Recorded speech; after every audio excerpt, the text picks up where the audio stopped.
In the Dongting Lake, there were often water deities who would borrow boats to roam the lake.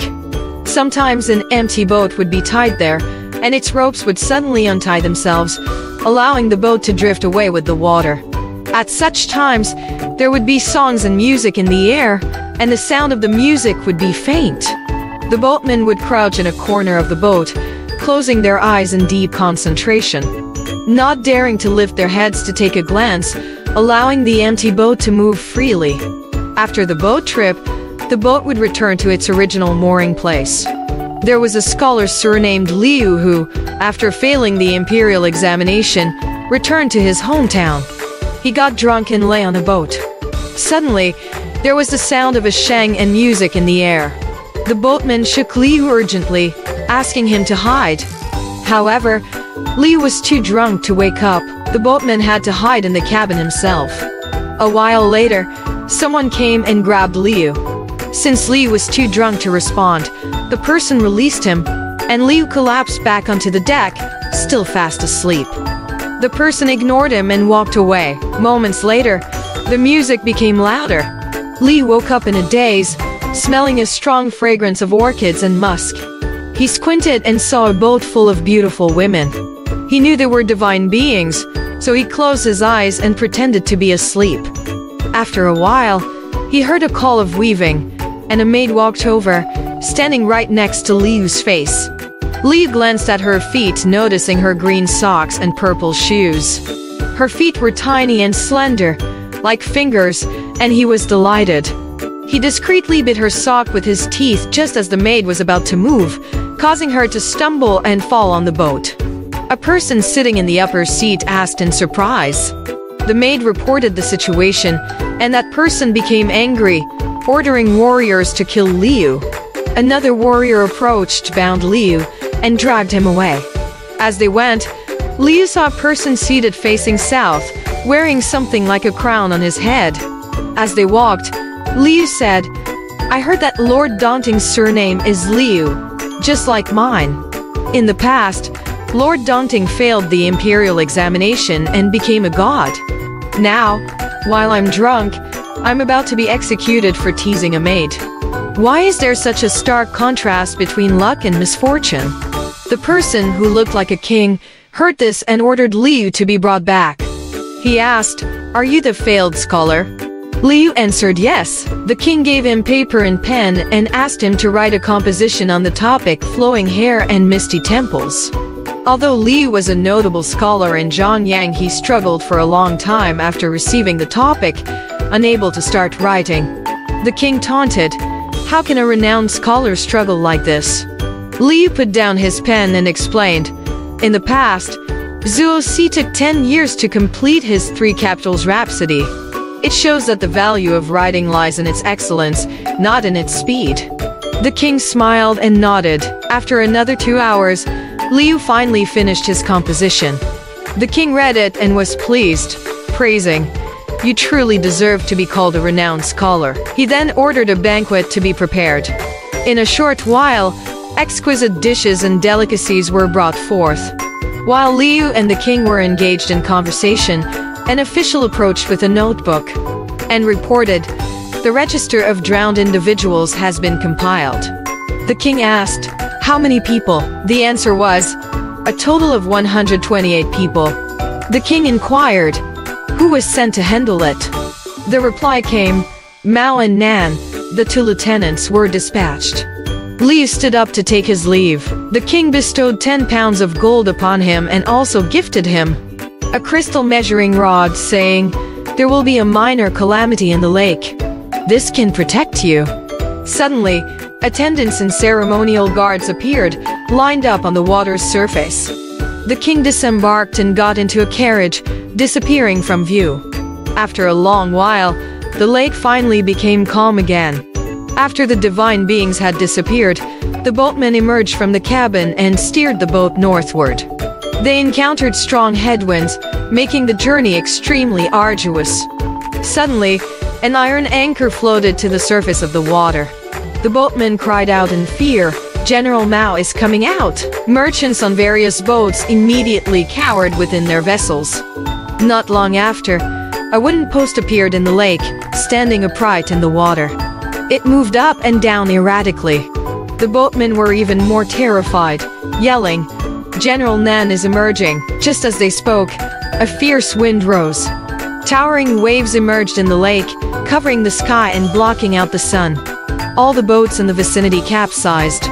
Seeing this, Liu quickly lifted the crystal measuring rod high and sat upright on the boat. Strangely enough, the towering waves reached Liu's boat but suddenly vanished. As a result, Liu's boat was saved. Liu recounted this strange incident to people upon his return. He mentioned that although he hadn't seen the appearance of the maid on the boat, he remembered her small feet under her skirt. Later, he went to Wuhan, where he encountered an elderly woman surnamed Ku who was selling her daughter. However, she refused to sell for any price. She had a crystal measuring rod and claimed that the person who could match her rod could marry her daughter. Liu found this perplexing and decided to investigate further.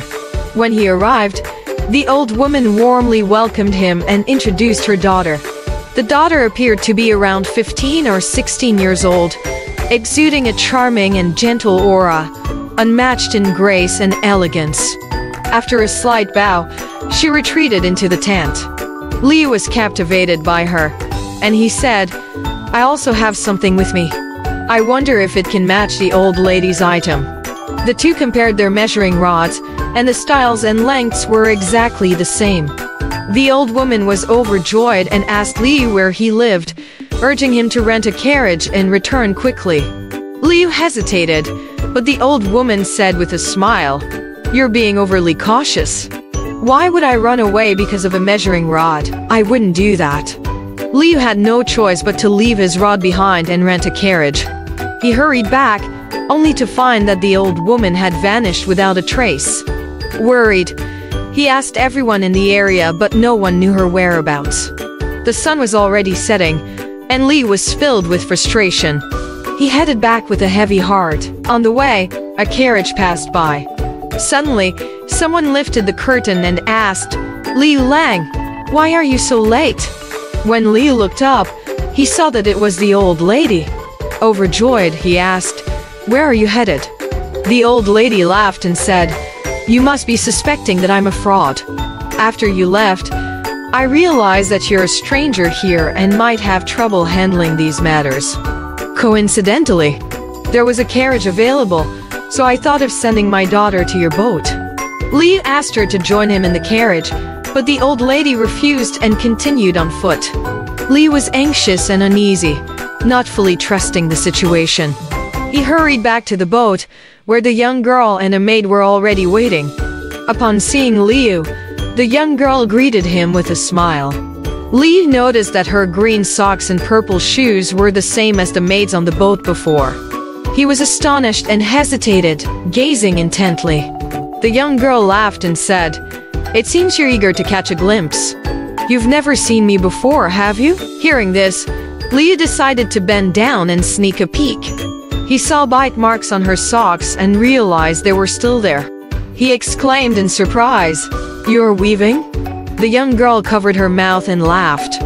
Liu bowed and said, "If you truly are a divine being, please tell me honestly, so I can dispel my confusion and worries." The young girl said, "I'll tell you the truth. The person you encountered on the boat last time was Lord Dongting. He admired your talent and wanted to gift me to you. Since I'm a maid favorite by the queen, I needed to return and consult with her. Now I'm back on Lord Dongting's orders." Liu was elated, performed a ritual with incense, and paid respects toward Dongting Lake.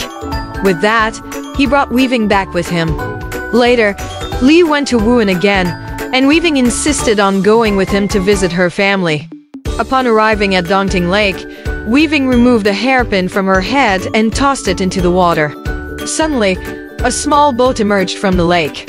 Weaving leaped onto it lightly, disappearing like a bird flying onto a treetop, and was gone in an instant. Liu stared at the spot where Weaving had vanished, eagerly waiting for her return. He saw a luxurious boat approaching from a distance. When it drew near, a window on the boat opened, and a colorful bird flew over, landing and transforming into weaving. Then, people from the window passed down numerous precious items such as gold objects and pearls, all gifts from the queen. From then on, weaving would return to the lake to visit her family 1 or 2 times a year, and Liu became incredibly wealthy as a result.